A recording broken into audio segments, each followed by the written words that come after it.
उपासक एवं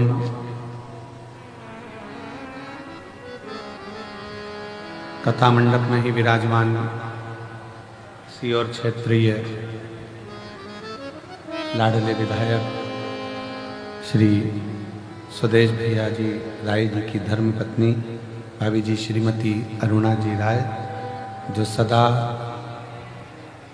अच्छे धार्मिक और सनातनी कार्य में हमेशा अग्रणी रहती हैं। एक बार जोरदार ताली बजाकर उनके लिए साधु का। कथा मंडप में विराजमान भोपाल की प्रथम नागरिक महापौर श्रीमती मालती राय जी एमएल राय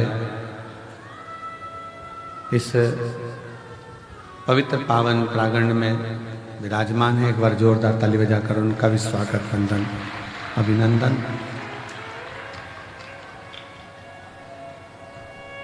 शिव कृपा से, भगवान देवादिदेव महादेव की कृपा से रुद्राक्ष महोत्सव 2025 के जो मुख्य यजमान के पद ग्रहण करे हैं नील शिवेंद्र पंकज नीलिमा पटेल जी द्वारा अमेरिका से आए हैं, जिन्होंने यजमान पद ग्रहण किया है। बाबूलाल पवन रीना तमन्ना चौधरी जी जयपुर हाउस आगरा से हैं। सोमानी जी सूरत से हैं। मेरा निवेदन है, जिन यजमानों ने पदभार लिया है एक बार उनको हम भी तो पहचाने, इसलिए जिनका नाम लिया जाए वो एक बार खड़े जरूर हो, जिससे हमें मालूम पड़े। नीलिमा पटेल जी द्वारा अमेरिका से, बाबूलाल पवन रीना तमन्ना चौधरी जी जयपुर हाउस आगरा से, सोमानी जी सूरत से, प्रमोद दीपक जादव जी धूलिया महाराष्ट्र से, राजेंद्र मोहन जी मीना जी प्रीति नोटियाल जी दिल्ली से,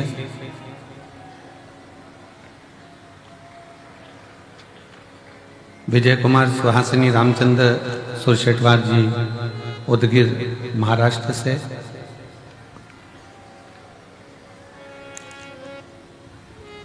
सुभाष चंद्र हेमलता सिंघल जी पटियाला से, दिनेश गणपति काबरा जी काबरा परिवार एरंडोल महाराष्ट्र से, लीला राव जी द्वारा सतना से, सत्यनारायण रामदयाल मालपानी जी संभाजी नगर से, सुनीता नेहा विशाल विनोद कुमार गुप्ता जी अहमदाबाद से, सत्यनारायण जी अर्चना चौधरी इंदौर से, स्वाति मयंक गुप्ता मेरठ नंगलेवाले से, रमा देवी सुप्रिया सिंह जी नागलोई दिल्ली से, कैलाश चंद्र गुप्ता जी मेरठ से, संगीताबेन राजन भाई पटेल जी अमेरिका बड़ोदरा से, वीरेंद्र कुमार वार्षणे गीता वार्षणे जी अलीगढ़ उत्तर प्रदेश से, नीलम देवेंद्र कुमार चतुर्वेदी जी द्वारा लखनऊ से, नितेश भाई जगमत भाई चोटवाल जी राजकोट से, संतोष राधा महेश्वरी जी इंदौर से, संजय जी झवर रमा झवर जी संभाजी नगर से, सुभाष चंद्र रक्षा कटियार जी बेंगलोर से, भीम दत्त शर्मा जी सुरेंद्र दत्त संतोष जी शर्मा जी लखनऊ से, मंजुला शर्मा जी बांसवाड़ा राजस्थान से, केदारनाथ मीना जायसवाल जी ठाणे महाराष्ट्र से, नाथूलाल रामलाल जी अग्रवाल मुन्नीबेन अग्रवाल झालोद गुजरात से, प्रदीप गुप्ता स्वीटी गुप्ता दिल्ली से, संजय मणिकचंद्र गवते जी सोलापुर से, बाला प्रसाद मदनलाल जी ओझा सोलापुर से। एक बार जोरदार ताली बजाएं सभी यजमान परिवार के लिए जिन्होंने इस पवित्र पावन कथा के यजमान पद ग्रहण किया है। बहुत बहुत साधुवाद। शिव तत्व रुद्राक्ष महोत्सव की इस पवित्र बेला में आज कथा का तृतीय दिवस है। प्रातः में बाबा की आरती, दोपहर में कथा, शाम को प्रदोष काल की बाबा की संध्या आरती और दिन भर भगवान की लीलाओं का स्मरण गुणगान और शिव तत्व को अपने हृदय में उतार।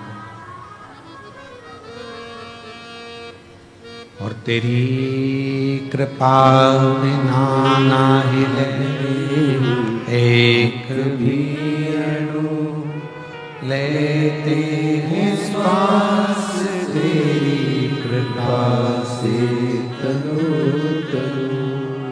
बखान क्या करूं मैं राखों के ढेर का, चपटी भगोत में खजाना कुबेर का। हे गंगाधार मुक्ति द्वार ओमकार तू, बोले ओमकार तू। आयो शरण तेरा शंभु तार तार तू। भगवान शिव की कृपा, उनकी उदारता, शिव कृपा के बिना सब शून्य है। हमारे बीच में लखनऊ वाले श्री अनिल जी आर्य जी भी बैठे हैं, जो निरंतर कुबरेश्वर धाम पर बाबा से ऐसे जुड़े हैं कि प्रत्येक वर्ष में कम से कम 10 बार बाबा के धाम आकर सेवा कर जाते हैं। और इसी कथा में रेवाड़ी वाले हमारे यजमान परिवार, जिन्होंने रेवाड़ी में इतिहास रचा था कथा का, और इतनी अपार जन समुदाय का व्यवस्था आपने करी। एक बार जोरदार ताली बजाकर रेवाड़ी वाले सुनील जी यादव जी को, सुनील जी यादव जी एक बार जोरदार ताली बजाएं। बहुत बहुत साधुवाद, बहुत बहुत शिव कृपा।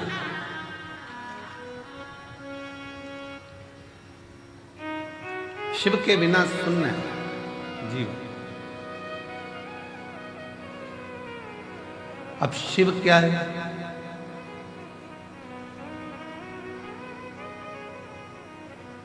शिवादि है, शिवानंत है।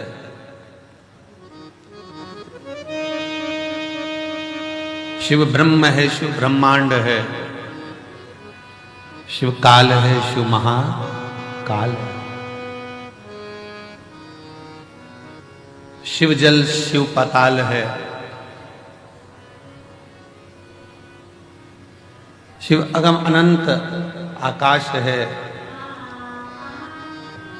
और शिव के बिना पूरा ब्रह्मांड शून्य है, पूरा ब्रह्मांड। अब शिव क्या है? सब कुछ शिव है, तो शिव है क्या?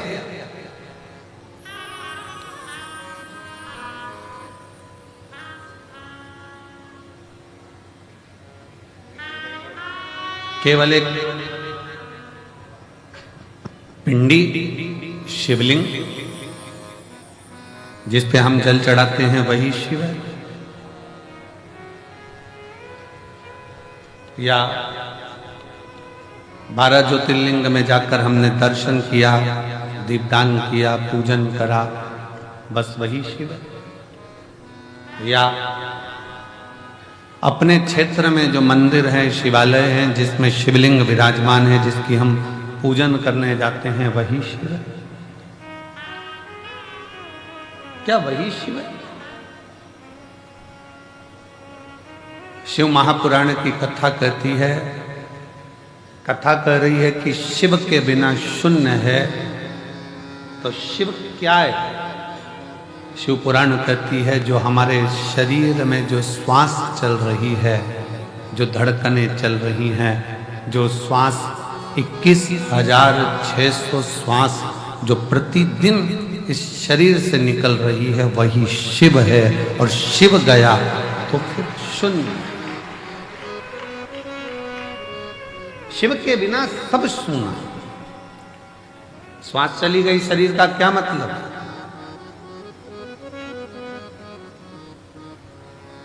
श्वास जाने के बाद इस शरीर का कोई मूल तत्व है क्या? कर लिया सो काम है, भज लिया सो नाम है। इस संपूर्ण ब्रह्मांड में अगर हमारा जन्म हुआ है और आप और हम अगर पैदा हुए हैं, जन्म लिए हैं, तो भगवान की भक्ति के लिए। परिवार में रहो। हम कभी आपसे ये नहीं कहे कि तुम अपना घर छोड़ देना, बिल्कुल मत छोड़ो। तुम तो पूरे घर में आनंद से रहो।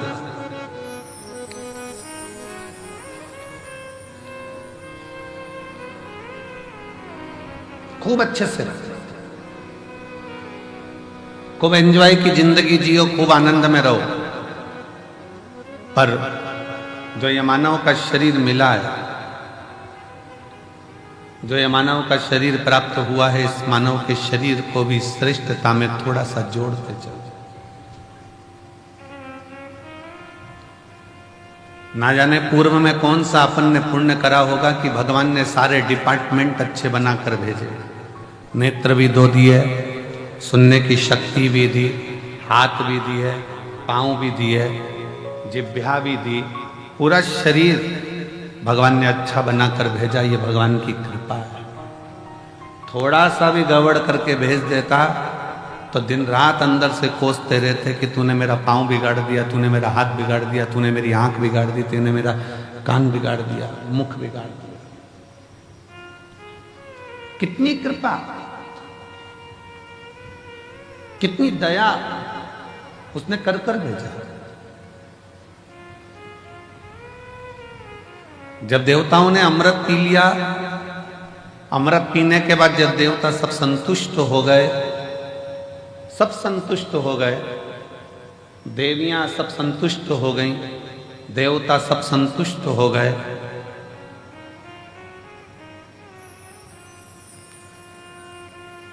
सबके चेहरे पर प्रसन्नता आ गई, सबके चेहरे पर खुशी आ गई। पर एक बड़ी दुखी थी, एक बड़ी दुखी थी, और वो थी मां पार्वती जी की बड़ी बहन मां गंगा।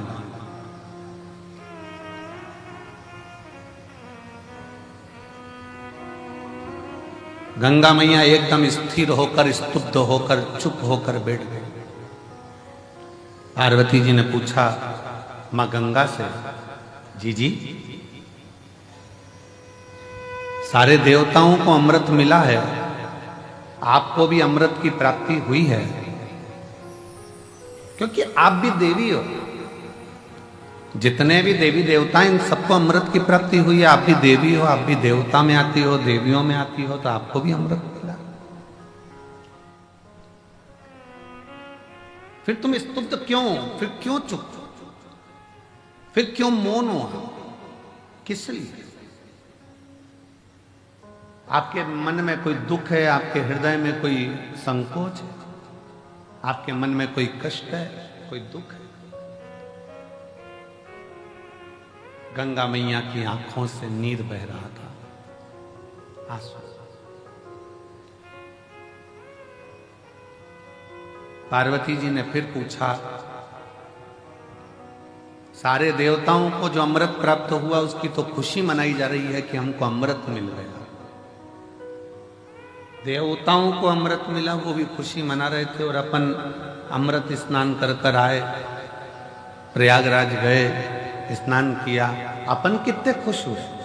अपन तो अमृत स्नान करे तो खुश हैं, देवताओं को तो पीने को मिला होगा तो उनने तो नगाड़े बजा दिए होंगे, ना आतिशबाजी चला दी होगी, ना ढोल मंजीरा बजाया होगा कि हमको अमृत पीने को मिला।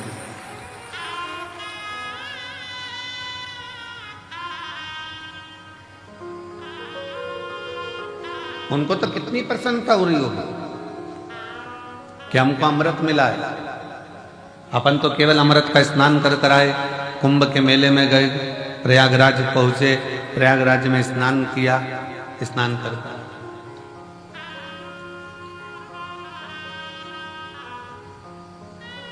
पर जरा विचार करिएगा, सारे देवता कितने प्रसन्न होंगे, पर गंगा मां, जी आपकी आंखों में जल है, आप रो रही हो क्यों, किस लिए? गंगा मैया ने कहा, बहन पार्वती, मेरा रोने का कारण केवल इतना है, शिवजी ने विष पिया, कंठ में विष भरा गया, शंकर भगवान के मस्तक से मैं बहती हुई शिव पर जल चढ़ाती चढ़ाती मैं ब्रह्मांड का कल्याण करने के लिए आई हूं, पर शिव जी के गले का विष इतना तप रहा है, शिव जी के गले का विष इतनी तपन दे रहा है कि मेरे जल में रहने वाले सारे जीव बड़े कष्टप्रद हो रहे हैं, सारे कष्ट पा रहे हैं।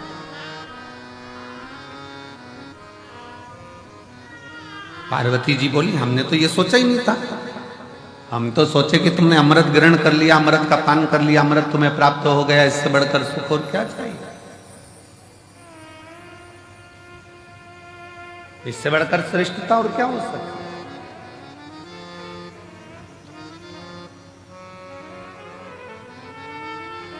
पार्वती जी ने कहा, थोड़ी देर रुको, देवाधिदेव महादेव कृपा करेंगे। अंदर से मां गंगा विचलित है, भीतर से मां गंगा विचलित है कि भगवान शंकर के गले में जो विष है, वो विष की जो तपन है, भले भोले बाबा ने विष को पिया, पर कंठ में जो तपन भरी हुई है, कि वो तपन, उस तपन के कारण गंगा मां के जल में रहने वाले सारे जीव कष्टप्रद हो।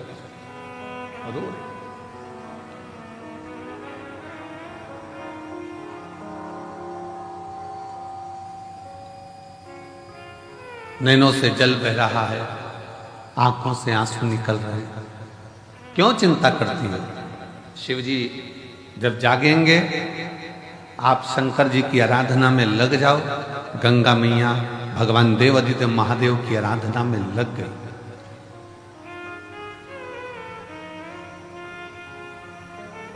क्या आराधना करी गंगा मैया ने?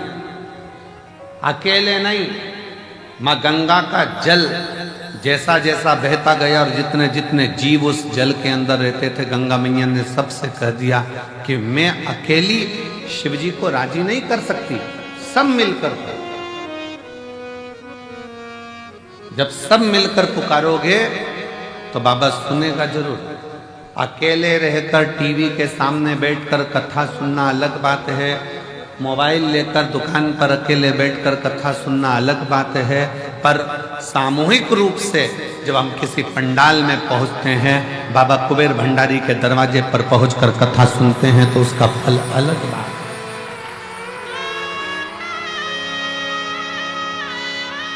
वो अलग है।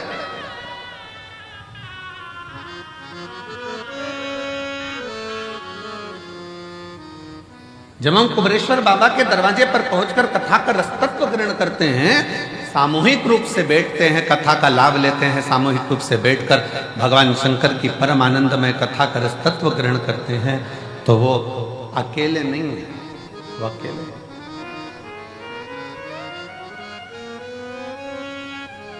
सामूहिक प्रार्थना में बहुत बल होता है महाराज। जब आप और हम एक साथ बैठकर श्री शिवाय नमस्तुभ्यम का गुणगान करते हैं और बाबा से अपने मन की बात करते हैं, तो मेरा देव अधिदेव महादेव 3 महीने में आपके मन के भाव को पूर्ण करता है।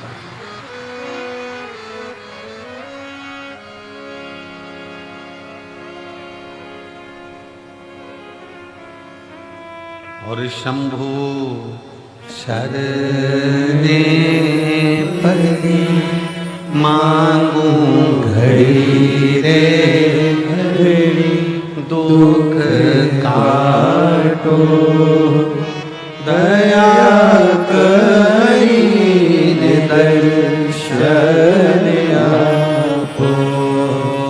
शंभु शरणे मांगू घड़ी रे घड़ी दुख काटो, दया करी दर्शन आपो। हम भगवान शिव के इस कंकर शंकर की भूमि पर आकर सामूहिक रूप से बैठकर भगवान शंकर का जब भजन करते हैं, दान करते हैं, पुण्य करते हैं, स्मरण करते हैं, तो उसका फल लाखों लाखों गुना होता है, लाखों गुना।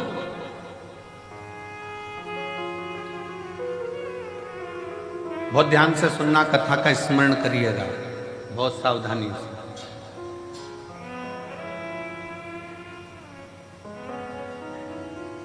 आप किसी शंकर जी के मंदिर में, देवादिदेव महादेव के मंदिर में एक लोटा जल चढ़ाने के लिए जब जाओ और शिव जी के मंदिर में जब एक लोटा जल चढ़ाने के लिए जाओ,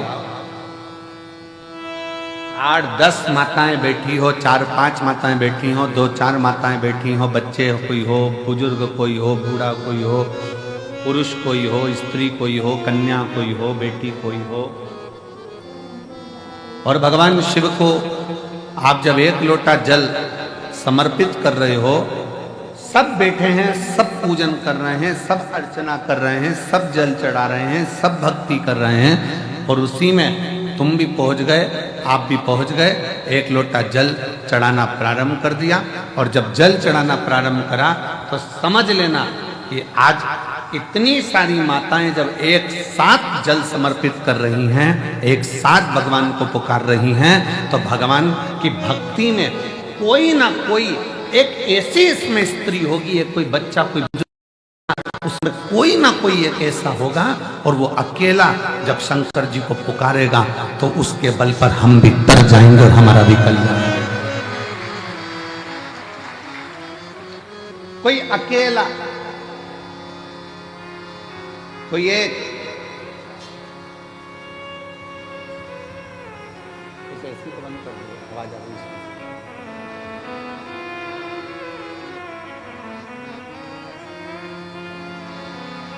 कोई अकेला, कोई एक भी अगर पुकारेगा,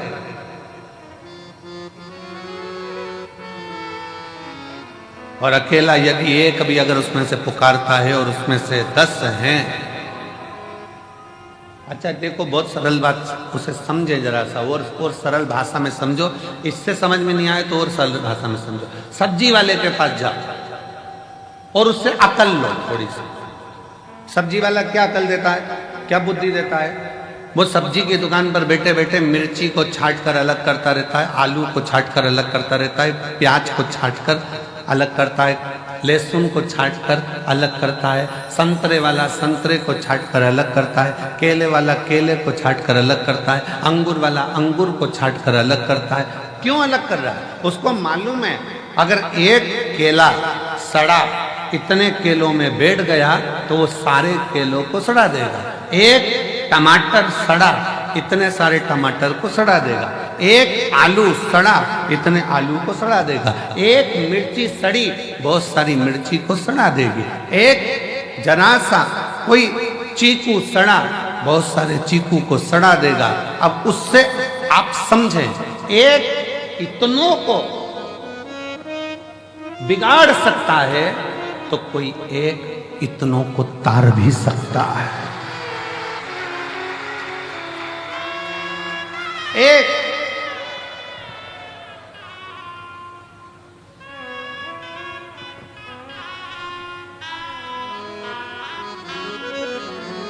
सास कहती बहू से अच्छी अच्छी मिर्ची अलग कर दे, सड़ी अलग निकाल दे। वो सड़ी अगर साथ में रहेगी तो अच्छी वाली को बिगाड़ देगी।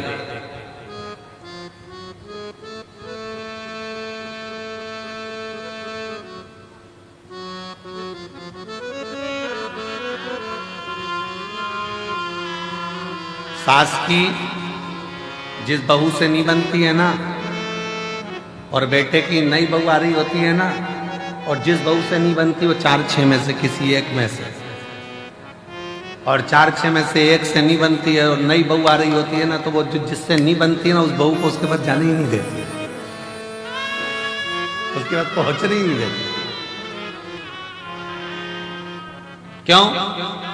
वो कुछ कहेगी, सिखा देगी, बोल देगी, समझ जाएगी। पर मेरा निवेदन है, ऐसे सिखाने से कुछ नहीं होता।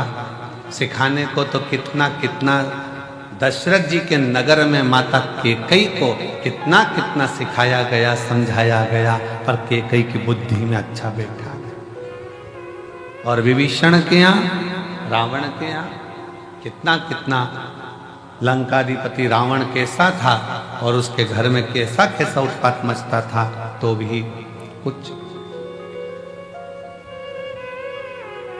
तो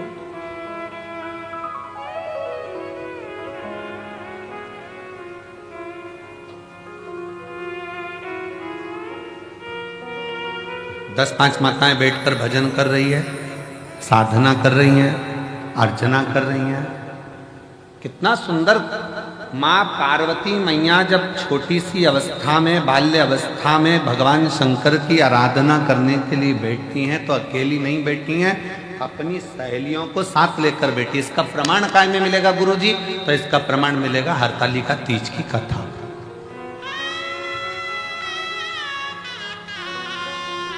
कौन कौन करता है हरतालिका तीज? हाथ उठाओ जरा। करते हो सब लोग? तो हरतालिका तीज की कथा में प्रमाण मिलता है कि पार्वती जी अपनी सहेलियों के साथ एक वन में चली गई, गुफा में पहुंच गई। गुफा में कंदरा में पहुंचकर उन्होंने शिव जी की आराधना करना प्रारंभ किया। अपनी सहेलियों के साथ शंकर भगवान की आराधना में डूब।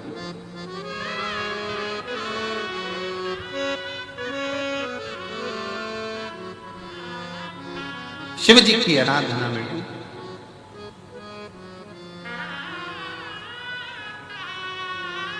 क्या हुआ? पार्वती जी तो तप साधना कर रही थी, सहेलियां क्या कर रही थी? सखियां क्या कर रही थी? पार्वती जी तो शंकर के पार्थिव शिवलिंग का पूजन कर रही थी। सखियां क्या कर रही थी? सहेलियां क्या कर रही थी?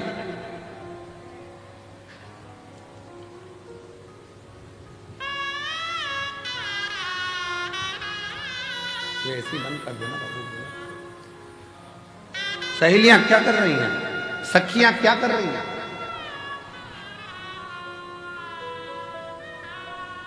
पार्वती जी तो तप साधना में लीन है। ये वाला पार्वती जी तो तप साधना में लीन है, सखियों में लीन है। पार्वती जी तो शिव जी की भक्ति में लीन है। और सखियां कर क्या रही? क्या कर? सखियां, पार्वती जी तप करती हैं, साधना करती हैं, पार्वती जी शिव को राजी करती हैं, और सखियां खड़ी खड़ी पार्वती को देखते देखते भगवान शंकर से प्रार्थना करती हैं, बाबा कब सुनोगे? ये बेचारी कब से तुम्हारा इंतजार कर रही है, कब से तुम्हें पुकार रही है, एक बार तो बाबा आओ ना, इसकी सुनो, इसकी सुनो।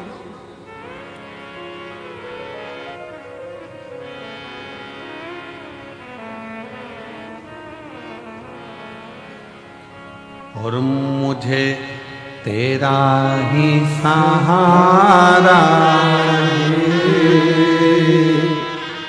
मेरे भोले बाबा, मैंने तुम्हें ही पुकारा मेरे भोले बाबा।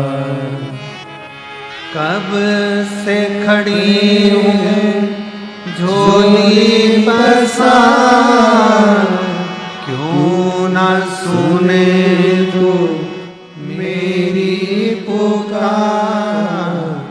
कब से खड़े हैं झोली पसार, क्यों ना सुने तू मेरी पुकार। मैंने तुम्हें ही पुकारा है मेरे भोले बाबा, मैंने तुम्हें ही पुकारा है मेरे भोले बाबा। शिव को पुकार, शंकर पुकार। पार्वती जी अपना काम कर रही हैं, सखियां सब उसके लिए प्रेयर कर रही हैं, विनय कर रही हैं, निवेदन कर रही हैं। आप सुनो, जब रोज रोज मंदिर में 4-5 माताएं, जीजियां, बेटियां, बेटा, भाई सब मंदिर में मिलते हैं ना, तो मंदिर में कभी कभी मुख से निकल जाता है, ये रोज आती है बाबा के दरवाजे पर, रोज बाबा को जल चढ़ाती है, रोज बाबा का भजन कर, रोज कर। बाबा को भी लगता है कि रोज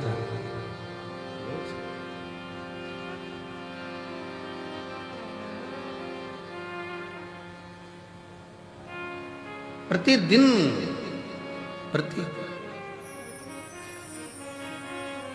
एक महिला बैठी हुई है, एक माँ बैठी हुई है, जिसके घर में 25 साल तक औलाद नहीं हुई।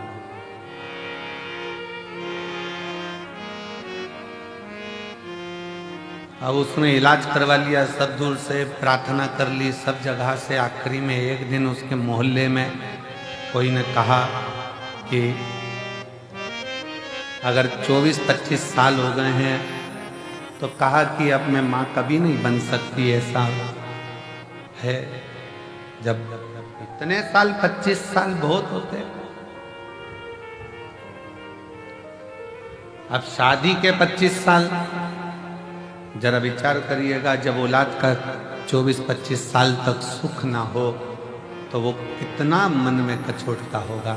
तब किसी ने कहा एक काम करो, जाओ एक बार कुबरेश्वर बाबा की भूमि पर जाओ, रुद्राक्ष महोत्सव हो रहा हो, तंबू तानो, बाबा का भजन करो, स्मरण करो, कथा सुनो, शिव भक्ति को धारण करो, सुनो कथा। आई, बाबा से विनय करा, निवेदन करा, पत्र है उसका, कोई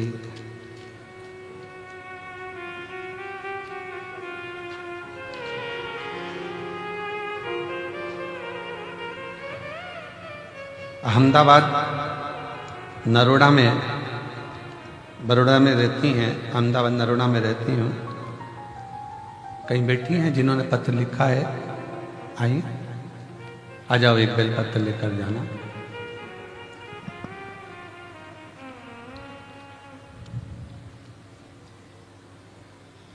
मेरी बहू के यहाँ संतान की प्राप्ति नहीं, 24 साल निकल गए, तब इस बाबा के दरवाजे पर आकर विनय करी और बाबा की कृपा से 24 वर्ष के बाद पुत्र रत्न की प्राप्ति हुई, बाबा की करुणा से।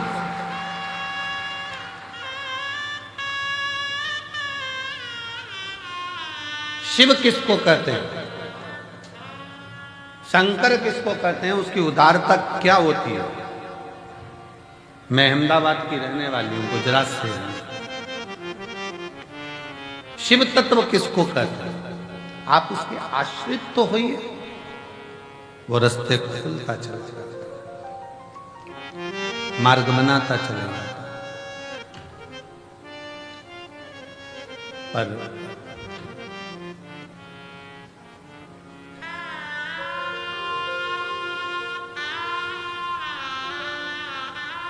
हम जब उसको पुकारते हैं, एक साथ बैठकर जब उसका भजन करते हैं, स्मरण करते हैं, उसका नाम जाप करते हैं, तो वो आता है।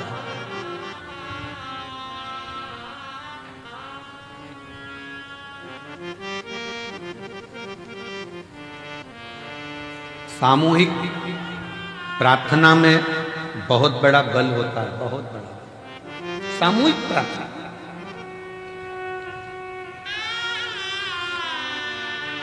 अभी अभी तो थोड़ा थोड़ा ये घरों में विवाद ज़्यादा हो गया था, तो लोग पूजन पाठ अलग अलग करने लगे।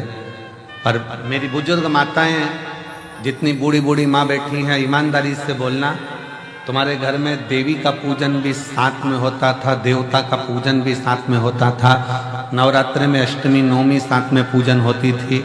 तुम्हारे घर में कोई बड़ा त्यौहार आ गया, लक्ष्मी पूजन, ये पूजन, वो पूजन, सारी पूजन साथ में होती थी। हरतालिका तीज करते थे तो मोहल्ले की सारी, गांव की, नगर की माताएं इकट्ठी हो जाती थी। बोलो सही है कि गलत? पहले पूजन की सामूहिकता, आ जाओ, पहले सामूहिक पूजन की प्रधानता, सामूहिक पूजन।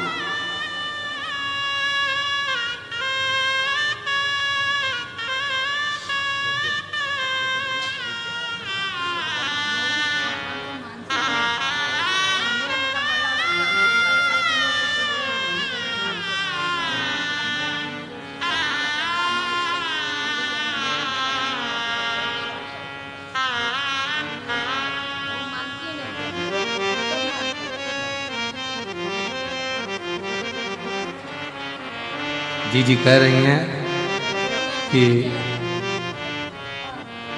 बहू का मासिक धर्म चला गया था और मासिक धर्म भी नहीं आता था, मासिक धर्म भी चले गया। 25 साल में भगवान पे से उसका भरोसा उठ गया था, मानती नहीं थी भगवान, छोड़ दिया।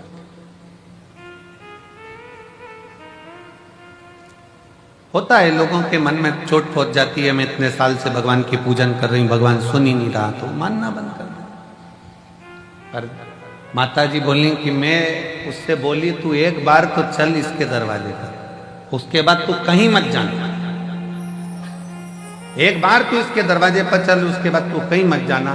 फिर आखिरी में मेरी बहू बाबा से प्रार्थना करने के लिए आई, बेटे आए और बाबा की कृपा से आज उसके घर में 25 साल बाद पुत्र की प्राप्ति। 25 साल जो बंजर में भी फूल खिला दे, जो बंजर में भी वृक्ष लगा दे, जो पत्थर में भी पौधे को उत्पन्न कर दे, वो साधारण नहीं, वो देव अधिदेव महा, वो साधारण नहीं। भगवान शंकर का एक प्रतीक आपके हृदय में, आपके दिल में, आपके मन में जो विश्वास, जो दृढ़ता, जो भरोसा प्रबल होता है, वो शिव तत्व की प्राप्ति, शिव तत्व की। और शिव शिव है,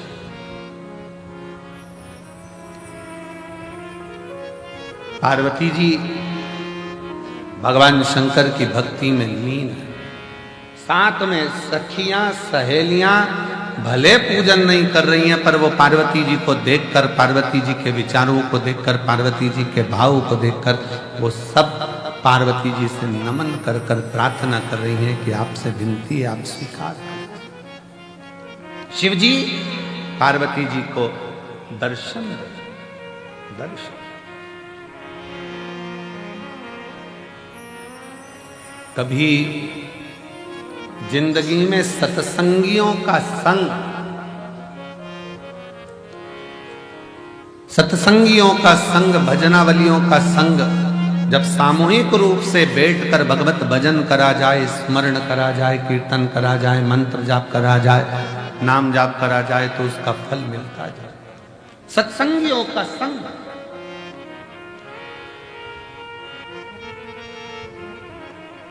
कितने लाखों की संख्या में आप लोग बैठे हो, पूरा ग्राउंड, पीछे का पूरा ग्राउंड, जितने जितने पंडाल लगाए गए सारे भर पड़े हैं। अंदर मंदिर में, प्रांगण में लोग भरे पड़े हुए हैं। लोग, कई लोगों की दुकान में बैठ बैठ कर कथा का रसतत्व ग्रहण कर रहे हैं, भक्ति के लिए, भगवान से पुकार करने के लिए यहाँ आए हैं। तो भगवान देवाधिदेव महादेव आपको खाली नहीं भेजेगा, कुछ ना कुछ देकर चलेगा। देख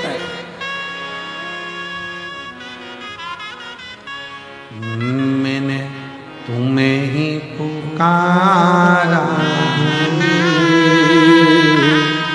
मेरे भोले बाबा। हम उसकी शरणागति ग्रहण करें, हम शंकर को जाने, हम शिव जी को पहचाने, हम भगवान शंकर को जानने का, पहचानने का प्रयास करें। हमारे मध्य में भोपाल क्षेत्र के सांसद महोदय, पधार रहे हैं। साथ में क्षेत्रीय विधायक सीहोर, साथ में सीहोर जिले के अध्यक्ष बीजेपी से माननीय नरेश मेवाड़ा जी, साथ में सीहोर जिले के प्रथम नागरिक के रूप में श्री प्रिंस राठौर जी, सभी आए हैं। एक बार जोरदार ताली बजाकर उनको साधुवाद।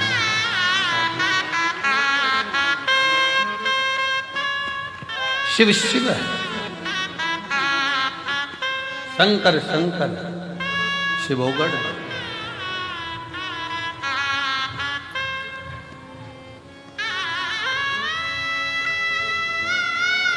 हमको बाबा की भरोसे चलते हैं, हम तो बाबा के भरोसे चलते हैं। ये दुनिया वाले जलते हैं, ये दुनिया वाले जलते हैं। भोले बाबा के भरोसे चलते हैं, तो बाबा के भरोसे चलते हैं। ये दुनिया वाले जलते हैं, ये दुनिया वाले जलते हैं। भोले बाबा के भरोसे चलते हैं, डमरू वाले के भरोसे चलते हैं।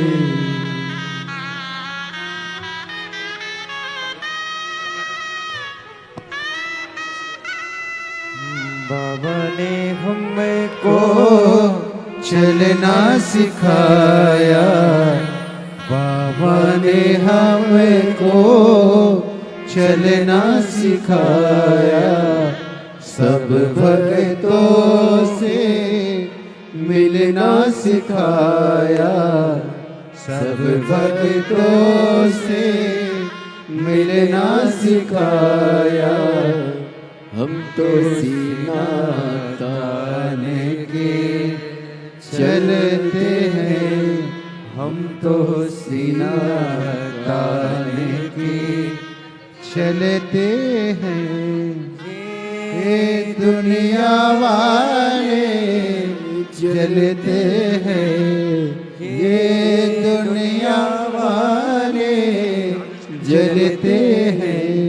हम तो बाबा के भरोसे चलते हैं, हम तो बाबा के भरोसे चलते हैं। शिव तत्व कह रहा शंकर।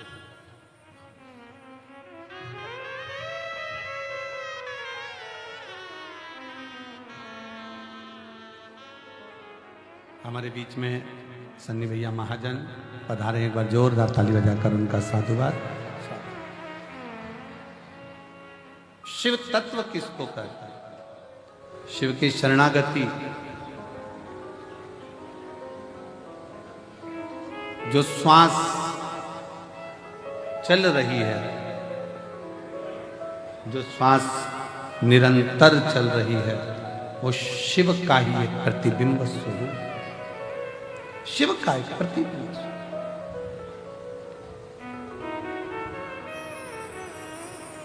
इसलिए शिव महापुराण की कथा कहती है, शिव के बिना सब शून्य है, सब शून्य।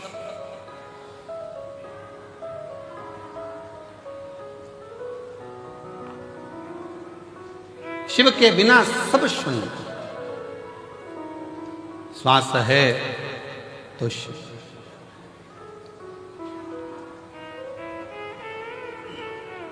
शिव तत्व कह रहा है, भगवान शंकर की कथा कह रही है, शिव महापुराण कह रही है। सामूहिक प्रार्थना में बहुत बल होता है। सामूहिक प्रार्थना आप एक साथ बैठकर जब संग में भगवान के मंत्र का उच्चारण करते हैं, श्री शिवाय नमस्तुभ्यं, श्री शिवाय नमस्तुभ्यं, श्री शिवाय नमस्तुभ्यं, श्री शिवाय नमस्तुभ्यं, श्री शिवाय नमस्तुभ्यं, श्री शिवाय नमस्तुभ्यं, श्री शिवाय नमस्तुभ्यं, श्री शिवाय नमस्तुभ्यं। पार्वती मैया गंगा जी से कहती हैं कि सामूहिक प्रार्थना करो, पुकारो शिव को सब मिलकर। गंगा जी के जल में जितने जीव थे उन्होंने भगवान शंकर को पुकारना प्रारंभ किया।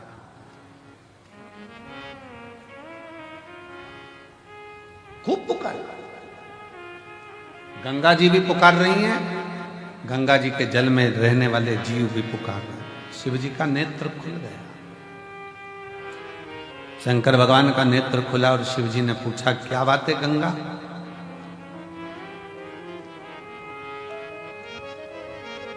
आप तो दुनिया के नेत्र के अश्रु पोंछने वाली गंगा अगर आंख में आंसू भरा रहे हैं तो क्यों, किस लिए?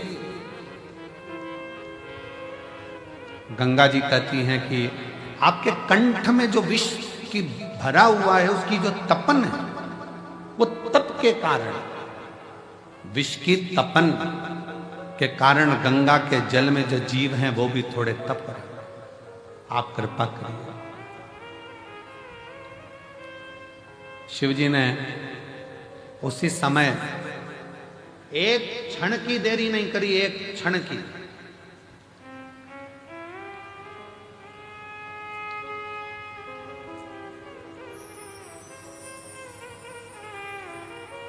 भगवान शंकर ने एक क्षण की देरी नहीं करी और मां आदि शक्ति, मां दुर्गा भवानी को, मां जगत जननी जगदम्बा को भगवान शंकर ने उसी क्षण अपने सम्मुख में, अपने कंठ के सम्मुख में, साक्षी में उनको समाहित कर दिया। समाहित सम्मुख में, जहां कंठ में विष भरा पड़ा हुआ था, उसकी साक्षी में मां जगत जननी जगदम्बा को समाहित कर। शिव कहते हैं, पार्वती आज गंगा जी के रुदन को देखकर मेरा मन व्यथित हुआ, पर आज मैं वचन देता हूं कि गंगा का जल कोई स्नान करे ना करे, पर मात्र हर हर गंगे कहते से उसके सारे पाप में धो दूंगा, नष्ट कर दूंगा।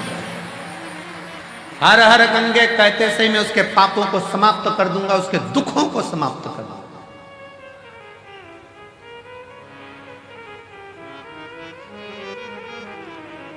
आप लोग गंगा नहाने जाते हो, क्या बोलते हो? जम के बोलो जरा, हर हर गंगा। मैं उसको उसी क्षण पापों से मुक्ति दे दे, उसी क्षण उसके दुखों का निवारण कर।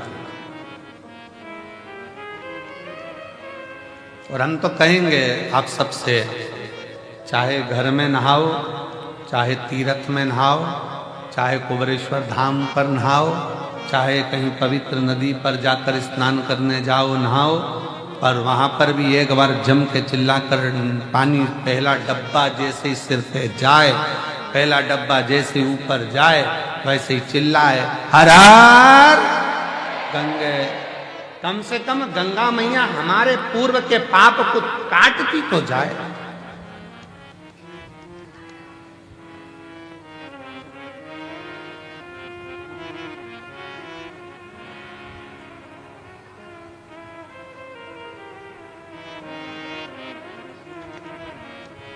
काशी विश्वनाथ शंभो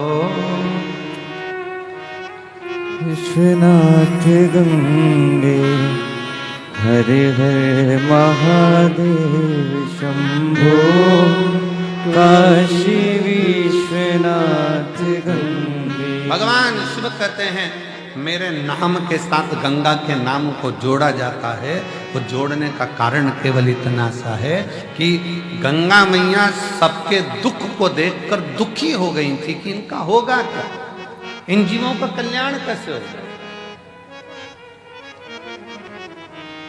पर बहुत सावधानी से स्मरण करिएगा महाराज, अगर अच्छा सत्संग श्रवण करा है जिंदगी में, अगर श्रेष्ठ सत्संग की ओर आगे बढ़े हो, सत्संग में पहुंचे हो, सही तरह से अगर भगवान की भक्ति का सत्संग तुम्हारी बुद्धि में, चित्त में, मन में बैठ गया तो समझ लेना कि तुम्हारे जीवन का वैसे ही उद्धार हो गया, वैसे ही उद्धार हो गया। दो ऋषियों में झगड़ा हो गया, एक वशिष्ठ बाबा एक विश्वामित्र, दोनों झगड़ लिए। वशिष्ठ बाबा कहते हैं और विश्वामित्र जी कहते हैं, दोनों में आपस में कुछ ना कुछ बात की तनातनी।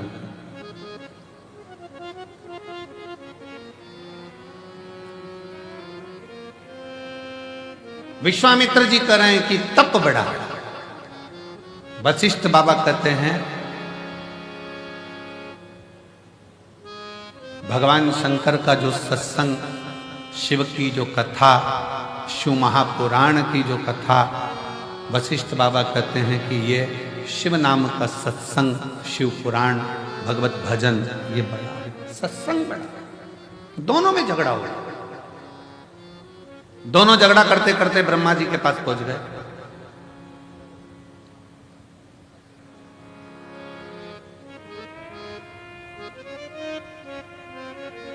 और दोनों झगड़ा करते करते ब्रह्मा जी के पास पहुंचे और ब्रह्मा जी उससे पूछा कि बताओ, हम तप बढ़ा कि शिव महापुराण का सत्संग बढ़ा,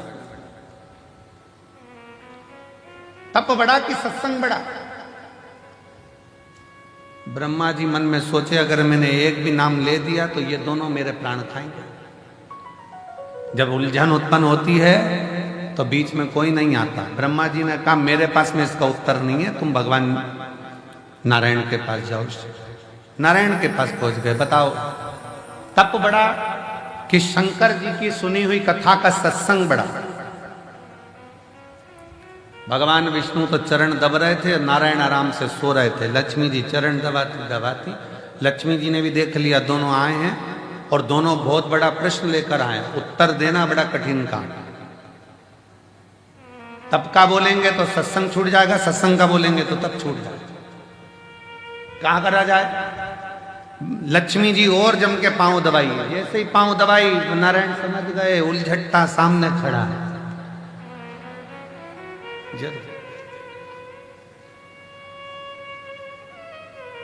जब दुकान पर जाओ सामान खरीदने के लिए और दुकान का मालिक दो तरह से चाय की आवाज लगाता है। एक बार प्रेम से बोलता है जाओ जरा मैडम के लिए चाय लेकर आओ, इतना सारा कपड़ा ले रही है सामान, जाओ मैडम के लिए चाय ले। और मालिक चिल्लाकर बोले ओ नाना दो जल्दी लाना। समझ लेना, वो समझ गया। चली जाए तब आना। और नाना गया चाय लेने, और जब मैडम चली गई और कह रहे मैडम बैठो तो थोड़ा थोड़ा रुको, तो थोड़ा रुको, थोड़ा बैठो।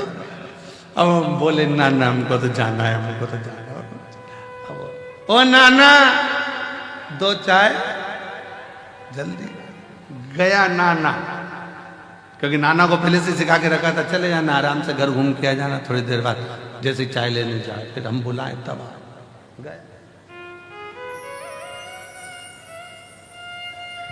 लक्ष्मी जी ने चरण दबाया अच्छी तेजी से जम के, जो चरण दबाया भगवान समझ गए कोई उलझट्टा सामने खड़ा है, जरूर कोई बात। लक्ष्मी जी पर भगवान ने सोचा कि आज एक नहीं दो आए हैं, सामने जाकर प्रणाम तो करूं। भगवान नारायण उठकर बैठ गए। वशिष्ठ बाबा को, विश्वामित्र जी को नमन करके बोले, कैसे आना होगा? प्रश्न तप बड़ा कि शिव जी की कथा का सत्संग बड़ा। भगवान नारायण ने कहा, इतनी छोटा सा प्रश्न का उत्तर मैं दूंगा, अब तुम जो प्रश्न टीचर के लायक है वो टीचर से पूछो, जो प्रोफेसर के लायक है वो प्रोफेसर से पूछो।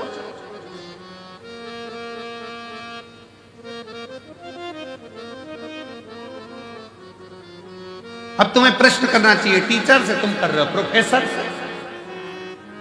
इसका उत्तर तो मेरा, भगवान विष्णु ने सोचा इनसे पीछे कैसे जुड़ा, तो उन्होंने कहा इसका उत्तर तो मेरा शेषनाग देगा।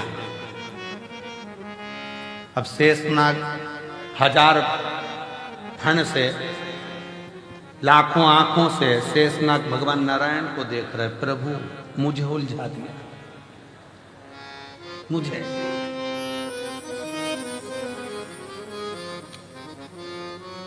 ये उसी में का हाल है ना, जैसे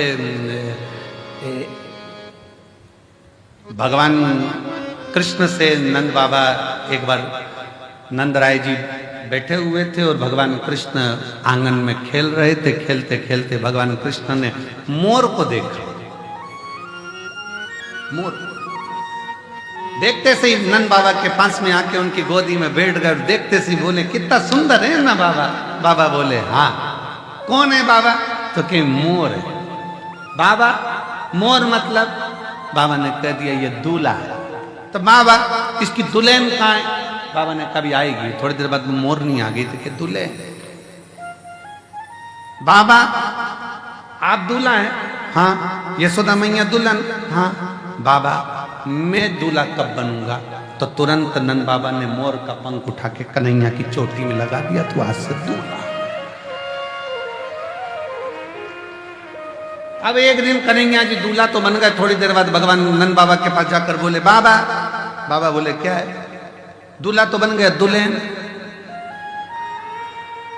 नंद बाबा ने कहा, बेटा अब इतना सा कन्हैया 5 साल का, वो तेरी बुआ आएगी ना, वो तेरे लिए दुल्हन लेके आएगी। अब बुआ तो राखी लाती थी, दुल्हन कब से लाने लगी? बुआ आएगी वो दुल्हन लाएगी। अब कन्हैया इंतजार करता करता करता, बच्चों को बहुत याद रहता है। हम बड़े भूल जाएंगे पर बच्चे याद रखेंगे, क्योंकि मम्मी ने कहा था बुआ आएगी तो ये लाएगी। तो बच्चा जैसे ही बुआ का इंतजार करता, त्योहार पे बुआ आई और बच्चे तैयारी में बैठे, क्या लाए बता। बच्चों को अगर बहुत याद रहता है। अब जैसे बुआ आ रही थी,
कह दिया हाँ लाई ना बेटा, वो समझे कि दुल्हन का मतलब होता मिठाई, अब तिलक करूंगी तो मिठाई तो खिलाऊंगी।